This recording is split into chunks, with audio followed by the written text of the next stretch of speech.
Hello there, everyone. Welcome back to Sunday School and the story about traveling with God's family, with Esau and Jacob, the next generation. Do you remember how Jacob stole the birthright and the blessing from his brother Esau by deceiving Isaac, who was blind? Do you remember how after the blessing had been given to Jacob, Esau hated Jacob for cheating him? He said in his heart, "My father's an old man. Very soon he will die. Then I will kill my brother." Rebekah found out about this. Of course, Rebekah was now in great fear for the safety of Jacob. To save Jacob's life, she planned to send him away from home for a while until Esau should get over the fierceness of his anger. She said to Jacob, "My son, Esau is so angry with you that he will kill you when your father dies. The best thing for you to do is to flee away to my brother Laban in Haran. Stay there for a while till your brother's fury has subsided and he has forgotten what you have done to him." They both thought that Esau would soon forget his anger. Rebekah did not tell Isaac that she wanted to send Jacob away for safety's sake. She gave Isaac another reason. She said to him, "Jacob must not marry one of the heathen Hittites who live here." Isaac agreed with Rebekah. He called Jacob and said to him, "We do not want you to take a heathen wife like Esau has.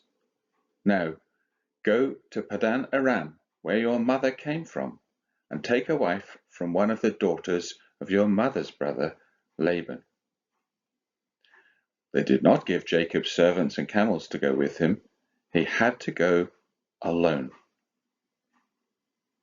His mother told him before he started that when Esau's anger had cooled down, she would send for him to come back. But she could not keep that promise. Jacob did come back, but not till after his mother had died. When Jacob said goodbye to her, it was for the whole of his life. They never saw each other again.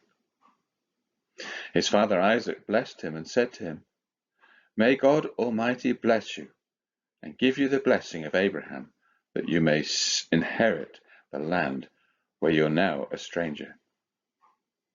So Jacob said goodbye to his dear father and mother and started out on his long and lonely journey. It was more than 300 miles to Haran, where Jacob's uncle Laban lived. Many days he had to walk, and many a night he had to lie down on bare ground and sleep under the open sky.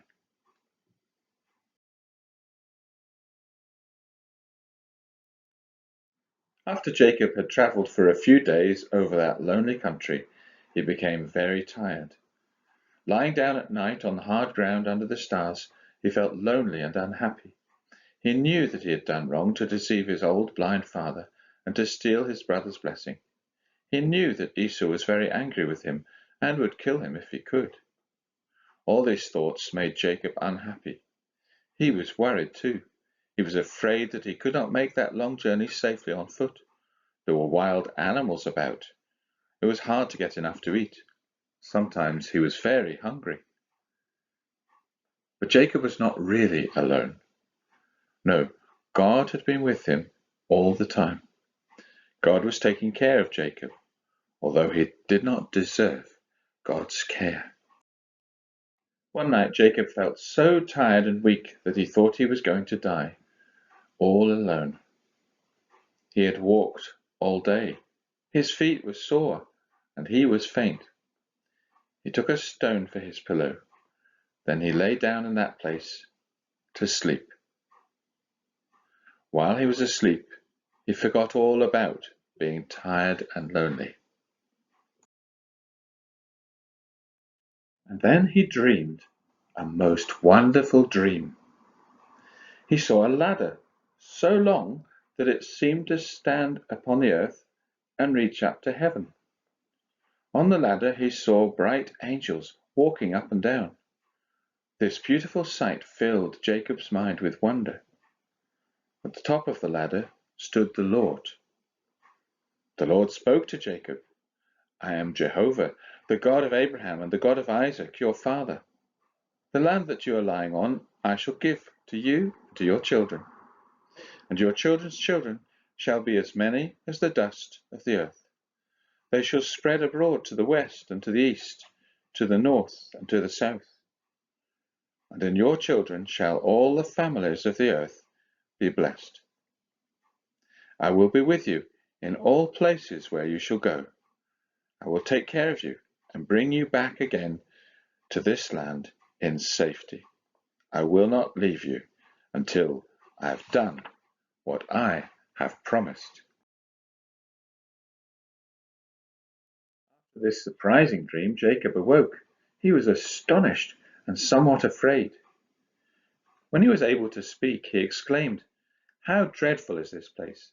This is the very house of God, and this is the gate of heaven. Very early in the morning, Jacob took the stone that he had used for a pillow and set it up as a pillar. In this way, he would be able to find the spot again when he came back. He wanted to remember the exact place where he had seen angels going up and down out of heaven, and where God had spoken to him directly from heaven.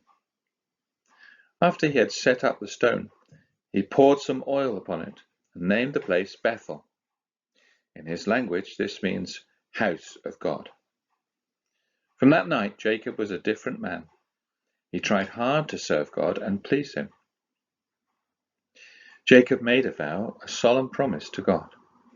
This was the vow: If God will be with me and will keep me in the way that I go, and will give me food to eat and clothing to put on, so that I may come back safely to my father's house, then Jehovah shall be my God.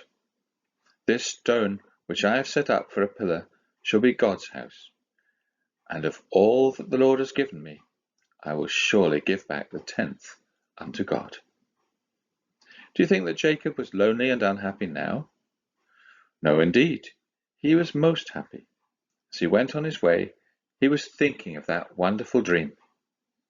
He was going to look for that country that the Lord had said should someday belong to him and to his children. He was thinking of what the Lord had said, that his descendants should be as many as the dust of the earth. And he was remembering that the Lord had said that he would never leave him, that he would go with him all the way, and would bring him back safely. He was thinking about the beautiful angels as they went up and down on the ladder. Jacob had found a friend in God, as his father Isaac and his grandfather Abraham had done. And no one is unhappy who has God for a traveling companion. Esau was a hairy man, Jacob he was smooth, smooth in action, smooth in speech, and oh so sly from babyhood. Esau was a hunting man, Jacob he chopped wood, built a fire, made some stew, and Esau saw that it was good. Esau was a hungry man, so from where he stood, he gave up his birthright, gave it up for Jacob's food. Esau he was gullible, Jacob he was cool, stole his brother's blessing, go read it in God's holy book. Esau was an angry man, that's when Jacob flew, ran away from Esau's wrath, what else was there for him to do?